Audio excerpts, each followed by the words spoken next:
Assalamualaikum warahmatullahi wabarakatuh.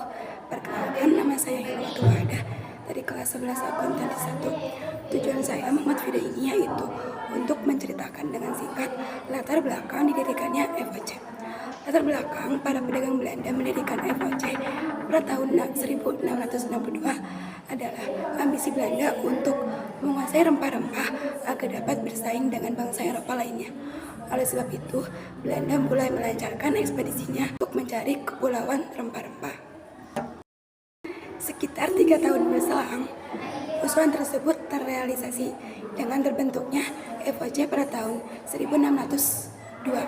Sayangnya, tujuan VOC berubah dan yang awalnya untuk memperkuat perdagangan Belanda menjadi ingin menguasai dan memonopoli sistem perdagangan rempah-rempah yang ada di Indonesia. Oke, nomor 2, apa yang kita ketahui tentang hak oktroy? Hak oktroy adalah hak istimewa yang dimiliki oleh FOC atau Perserikatan Maskapai Hindia Timur yang didapatkan dari Kerajaan India. Apa saja sih jenis-jenis hak oktroy? Yang pertama, hak memonopoli perdagangan. Yang kedua, hak membentuk angkatan perang sendiri. Dan yang ketiga, hak mendirikan benteng. Lanjut ke nomor 3, yaitu kebijakan-kebijakan FOC di Nusantara. Yang pertama yaitu ada ekstirpasi, yaitu menebang atau memusnahkan tanaman rempah yang berlebihan agar produknya tidak berlebihan dan harga bisa dipertahankan. Yang ketiga yaitu kebijakan kontingenten atau mewajibkan rakyat untuk membayar pajak sesuai dengan besaran pajak yang ditentukan FOC. Dan yang ketiga yaitu verliche leveranti atau mewajibkan rakyat untuk menyerahkan hasil buminya kepada FOC seperti lada, kayu, karet, beras, dan lain-lain. Yang keempat, apa sih penyebab faktor nih? Yang keempat, apa sih faktor penyebab runtuhnya FOC?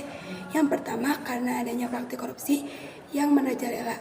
Terjadi karena banyaknya praktik korupsi yang dilakukan oleh pegawai FOC. Yang kedua, munculnya pesaing baru. FOC harus berhadapan dengan banyak pesaing baru seperti ES Indian Company dan kongsi dagang lain. Yang ketiga, FOC banyak menghadapi perlawanan dari rakyat Indonesia. Yang keempat, adanya perubahan sistem politik ditandai dengan terbentuknya Republik Batavia pada tahun 1795 yang mengusung konsep demokratis liberal dan diperbolehkannya sistem perdagangan bebas. Yang terakhir, apa sih pesan yang dapat kita ambil dari peristiwa tersebut? Peristiwa yang dapat kita ambil yaitu dapat memotivasi kita sebagai penerus bangsa untuk menghormati jasa para pahlawan sehingga kita dapat hidup tanpa adanya peperangan sekarang. Mungkin itu saja yang dapat saya sampaikan mengenai latar belakang didirikannya FOC secara singkat. Mohon maaf apabila ada kesalahan dan kekurangan. Wassalamualaikum